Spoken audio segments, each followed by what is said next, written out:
Hello and welcome to this tutorial.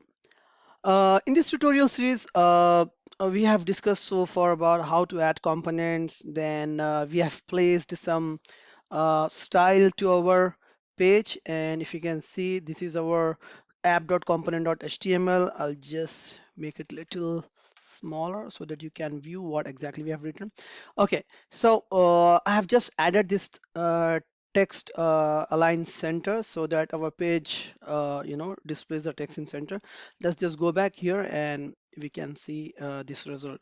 Okay, in today's video we are going to add Bootstrap navigation menu, wherein if you have seen my introduction video about our project, we had a navigation bar, and inside our navigation bar we put two buttons, that is departments and employees. So we are going to do that now, and later we'll see some more things related to that. So first of all, let's add the navigation menu and then let's add the button into it.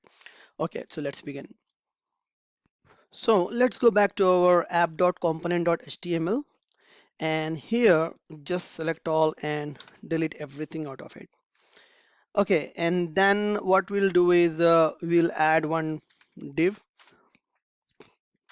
We'll say class container so that it will display our output in a good shape. And then I'll add h3 tag, and within h3 tag I'll use a class for styling, which is deflex, and we'll say justify content.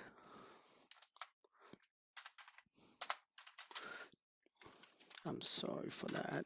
Justify content as a center so that our content will be displayed in center.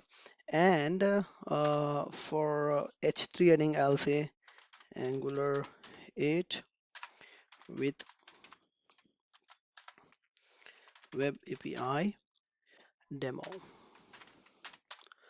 Okay, and then I'll add an h5 tag, and within this we'll give the class name as or what I'll do is I'll simply copy this and we'll change our header to h5, sorry, h tag as h5. So I'll say h5, change it to h5 because we are going to use same style. And here I'll say employee management portal. Okay, just let's save this. And to add the navigation bar, let's see what does it display in our page. So let us go back, and yeah, good. So this is what we have done the changes, and here it is. Okay, now what we'll do, we'll make a use of Bootstrap navigation feature, and we'll add the navigation feature inside our page. So for that, we have a nav bar, and you need to use class as navbar, uh, navbar hyphen expand, then small, then background equal to light, and then we can say navbar as dark, and just close this. And inside that we have to write unordered list. uh, so class, again we have to use navbar, nav, and inside our unordered list we are going to have one list.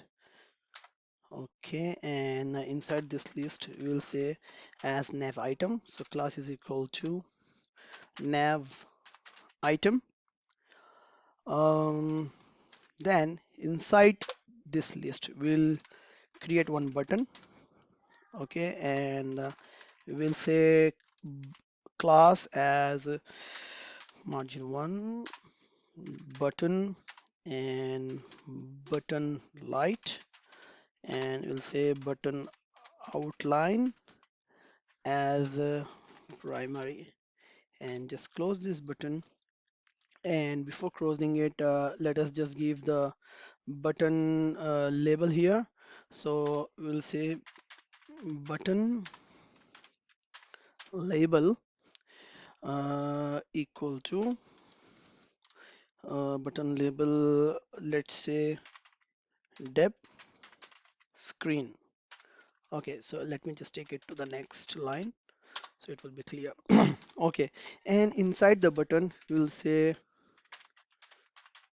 departments. Okay, let's go and check how is it look like in here. Okay, so we got one button here called departments. We want another one.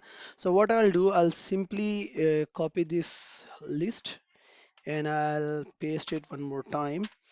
And here I'll say it as EMP screen, and here we'll call it as employees. Okay, just go back and see. Bravo.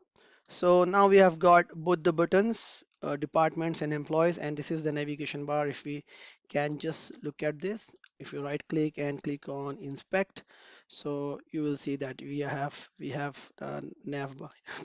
nav bar here, right? And if we just want to check that nav bar, so you can just put your cursor here and you will see inside nav bar we have unordered list, and inside our unordered list we have department, wherein we have department button, and we have employees wherein we have employee button, right? Okay, so as we can see, at the moment we don't have any event on this, so we have to add an event on the click on departments button as well as employees button. So let's go and do that. So just go back to our app.component.html file. So here we have to add the logic for the event. So what I'll do, I'll simply say click, I'll add click event and say that depth screen equal to true,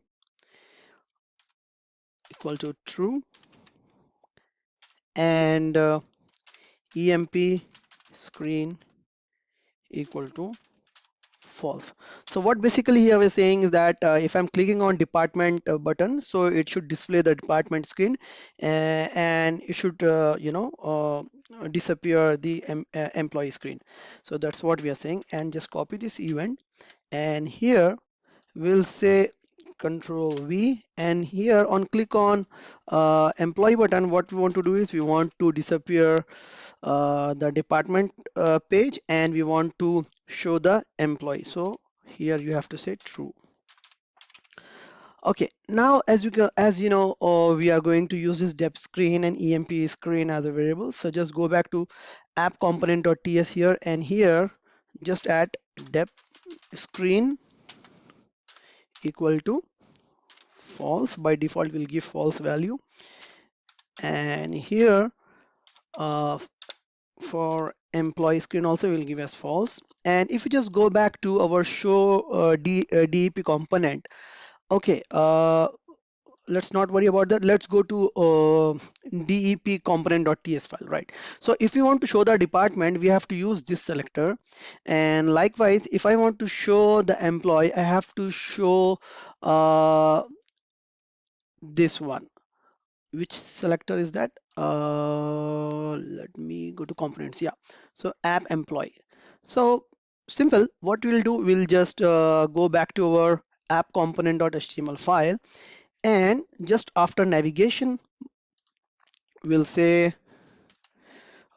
app department. So this is a selector to display our department, and there is one more app and employee.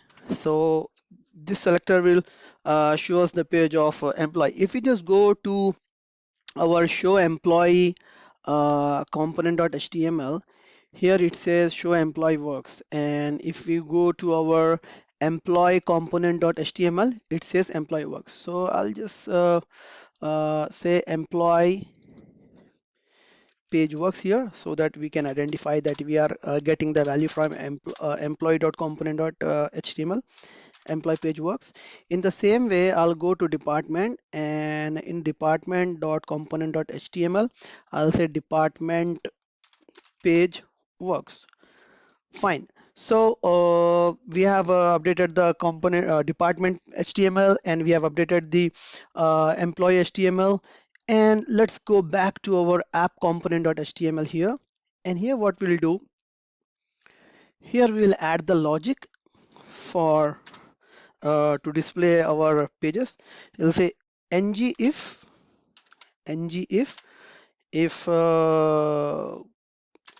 dep screen equal to, no, sorry, here we have to say ng if we'll just say equal to here screen. So we are pointing to if the depth screen is equal to true, then show this page. In the same way, we'll just copy it and we'll say show me the page for emp if it is true. Okay, so I'll just everything looks good. We have added the event for both the uh, buttons, and we have also written the condition for displaying the page. Let's go back and let's close this. And if I click on department, oh, there seems to be some problem. So let's go back and save it. File, save. Okay, so we did a silly mistake here. Here, the spelling is wrong. So depth screen. Just save it again, and let's go back to our page and click on departments. Again, there is some mistake. Let's see what else it is there. So yeah, again, here in the in the department button. So make sure that you write the correct spellings, because it is bound to happen. Let's not do these mistakes, otherwise we'll face the problem like this. Just save it and just go back to our page again and click on department. So it says department page works. Remember, we have changed this in the department.component.html file. In the same way, I'm clicking on employee, so it is displaying me the employee. And if you just come back to our coding page, so here we are using the selectors. So the logic for department is written into our department.component .html file. If I just come here and see that department page works, in the same way, if I just come back to employee and go to employee.component.html, it says employee page works. And if I just check the same back here, so clicking on department, the event shows that department page works. Clicking on employees shows me that employee page works. Okay, that's it for this video today, and moving on, we'll work on some other important topics of our project. Until then, see you, take care, and we'll see you in our next video. Thank you.